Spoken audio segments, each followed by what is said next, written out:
Assalomu alaykum doktor. Farzandim o'zi bilmay kechqurun siyib qo'yapti. Nima qilsam bo'ladi? Birinchi navbatda bolalarda kechqurun siyib qo'yish bu odatda normal holat bo'lishi mumkin. Lekin nazarda tutaylik, bu bolaning yoshiga bog'liq. Bu bir. Ikkinchisi, bola oldin qo'rq bo'lganmi yo'qmi, uni ham bilishimiz kerak. Masalan, aytaylik, bola necha yosh, uni bilmaymiz. Siyib qo'yishi taxminan 5 yoshgacha normal hisoblanadi. Ikkinchisiga qilib qo'yishi, ikkinchisini nazoratsiz qilib qo'yishi taxminan 3 yoshgacha normal hisoblanadi.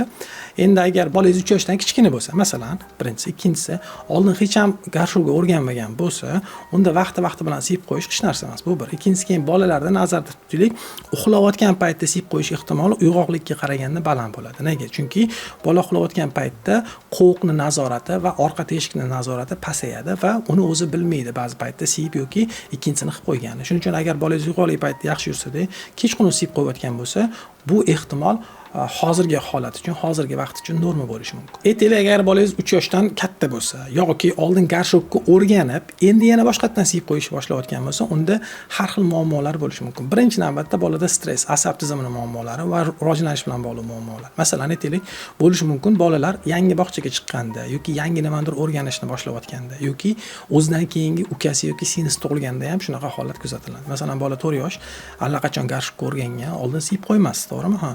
Endi bola bog'chaga chiqishni boshladi yoki yangi nimadir o'rgatishni boshladingiz bolaga yoki bola tug'ildi. Misol uchun aytaylik, ukasi yoki singlisi tug'ildi.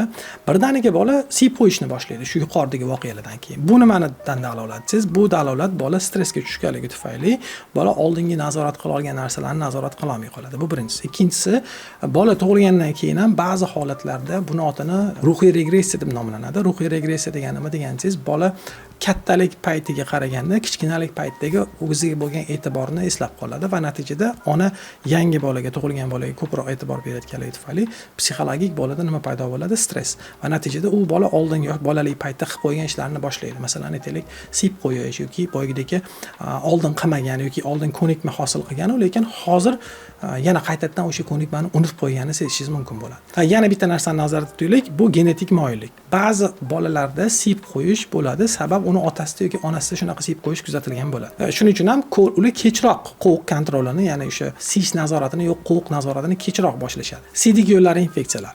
Siydik yo'llari infeksiyalarida ham bolalar siyib qo'yishi mumkin bo'ladi. Shuning uchun albatta siydik yo'llari infeksiyalariga ham tekshirib qo'yish kerak bo'ladi. Agarda sizda bu mavzuda tashvish bo'ladigan bo'lsa, bolani tez hojatga chiqarish yordam beradi.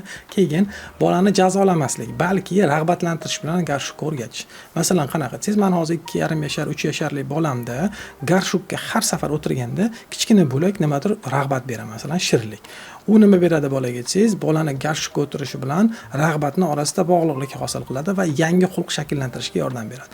Endi hozir bu yerda bolangiz yoshi aniq yozilmagan, lekin agar bolangiz yoshi shu rag'bat orqali o'rganishga yetarli bo'ladigan bo'lsa, masalan, aytaylik, bola 2 yoshdan keyin bemalol buni qilsa bo'ladi, bemalol harakat qilib ko'rishingiz mumkin bo'ladi. Lekin nazarda bolani qo'rqitish, urishish yoki jazolash bunaqa holatda tavsiya qilinmaydi. Keyingi yana bitta yordam beradigan narsa, uyqudan oldin taxminan 3 soat oldin suyuqlik ichishni cheklash. Bolaga uyqudan oldin 3 soat oldin suyuqlik cheklashingiz ham yordam beradi. Keyin tarkibida kofein saqlovchi ichimliklar ichirmang bolaga.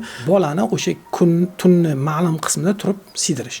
Bu ham bolada o'sha qo'riq nazoratini, ya'ni siyib qo'yishni oldini olishga yordam beradi. Keyingisi, assalomu alaykum doktor. O'g'lim 1 yosh, 9 kilogramm, juda ozg'in, ishtahasi yo'q, ona suti ichmaydi, kuniga 2-3 marta kash ichadi, ovqat yemaydi. Qanday qo'shimcha ovqatlarga o'rgatsam bo'ladi? Onalarimiz tarafdan keng ko'p so'ralgan savollardan bittasi, 1 yoshli bolada ishtaha bo'lmasligi yoki ovqatga nisbatan ozgina injiqlik bu kuzatilishi mumkin bo'lgan narsalar.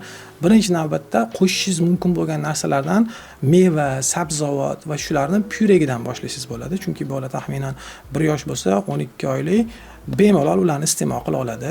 Keyin har xil oqsilga boy ovqatlardan, misol uchun go'shtli tovuq mahsulotlari, baliq mahsulotlaridan iste'mol qilsa bo'ladi. Tvoroglar bersangiz bo'ladi. Tvoroglarga misol uchun o'talik o'sha tabiiy shirinlashtiruvchi bironta narsadan qo'shib bersangiz bo'ladi va keyin tabiiy o'sha ichayotgan suyuqligi, sho'rvasiga tabiiy zaytun yog'i yoki shunaqa quvvat bo'lgan sog'lom yog'lardan qo'shib berishingiz mumkin bo'ladi. Undan tashqari o'simlik to'qimasiga, oqsilga boy va yog'ga boy mahsulotlardan, dukkakli mahsulotlardan ham bersangiz bo'ladi bolaga. Keyin quritilgan mevalar va yong'oq mahsulotlar, masalan oddiy yong'oq, yer yong'oq, bodom bo'lishi mumkin, shulardan ham bersangiz bo'ladi. Yoki ularni pastasidan ham foydalansangiz bo'ladi, masalan yer yong'oq pastasidan. Albatta u tabiiy bo'lsin, shirinlashtirilmagan bo'lsin. O'simlik tolasiga boy va minerallar va vitaminlarga boy ovqatlarga ham e'tibor berishingiz kerak bo'ladi. Bolani tartibga o'rgatish, bolani ishtahasini ochilishiga bu bir, ikkinchisi o'sish va rivojlanishiga, keyin undan tashqari vazn, sog'lom vazn olishiga ham yordam beradi. Agar bolada temir tanqisligi bo'layotgan bo'lsa ham, gemoglobin pasayish natijasida ham bolani o'sha ishtahasiga yomon ta'sir qilishi mumkin. Albatta agar temir tanqisligi shubha bo'ladigan bo'lsa, umumiy qon tahlili, qondagi temir miqdori, temir bog'lovchi oqsil miqdorlarini tekshirib, unga qarshi choralarni ko'rish mumkin bo'ladi. Aksariyat holatlarda eng ko'p kamqonlikka olib keluvchi moddalarga bu temir, vitamin B12 va folat kislotasi kiradi. Biz albatta yuqoridagi moddalarni bola yetarli darajada iste'mol qilayotganiga e'tibor berishimiz kerak. Keyingisi, qizim 15 oylik, 5 kundan beri ichish kelmaydi. Nima qilsam bo'ladi? Kalsiy ichyapmiz. Juda qiziq holat. Birinchi navbatda kalsiy qo'shimchalarini ich qotirish nojo'ya ta'siri bor. Buni albatta bilishimiz kerak. Shuning uchun har qanday u kattalar bo'ladimi, kichkinalar bo'ladimi, kalsiy yoki kalsiy D3 yoki shu atrofdagi mahsulotlarni qabul qilganimizda ich qotishi bu kuzatilishi mumkin bo'lgan holat. Keyin undan tashqari ba'zi temir preparatlarni iste'mol qilganimizda ham ich qotishi mumkin. Shuning uchun biz bolaga kalsiy preparatlarni berayotganimizda ko'proq suv ichirish yoki o'simlik tolalariga boy mahsulotlar va sog'lom yog'lar saqlovchi ovqatlardan ko'proq yedirishimiz kerak bo'ladi. Bu kalsiy ichayotgan bolani ichini qotishini oldini oladi. Undan tashqari bolalarda o'sha mikroflorani yaxshilaydigan ovqatlar, qatiq yoki yogurtlar, shirinlashtirilmagan yogurtlar va shunga o'xshaganlardan ham berish kerak bo'ladi. Keyin bolaga suyuqlik ichirish. Bola yetarli darajada suyuqlik ichyaptimi? 15 oylik bola bemalol suyuqlik ichish kerak bo'ladi. Agar bola yetarli suyuqlik ichsa ham ich qotishini oldini oladi. Keyingisi bolani harakati. Bolani o'sha oyoqlarini harakatini va qornini sog'at strelkasi bo'yicha massaj qilish ham yordam beradi. Agarda bolada bezovtalik saqlanib qolsa yoki muammo davom etaveradigan bo'lsa, albatta doktorga murojaat qilish kerak.